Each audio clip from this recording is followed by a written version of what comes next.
сынып оқушысы, сексенбеккер бақытжанқызы. Абай Құнанбайұлы, ғылым таппай мақтанба.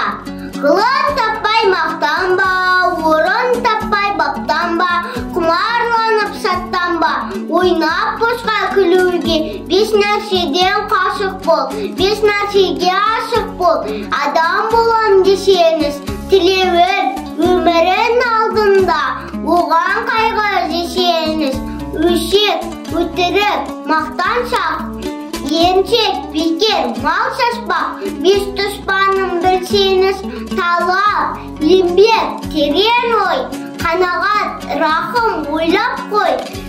Бес асыл іс көнсеңіз, ғалым болмай немене, балалықты құйсаңыз, болмаса да ұқсатпақ бір ғалымды көрсеңіз, ондай ғылым қайда деп айтпа ғылым сүйсеңіз, сізге ғылым кім берер, жанбай жатып сөнсеңіз.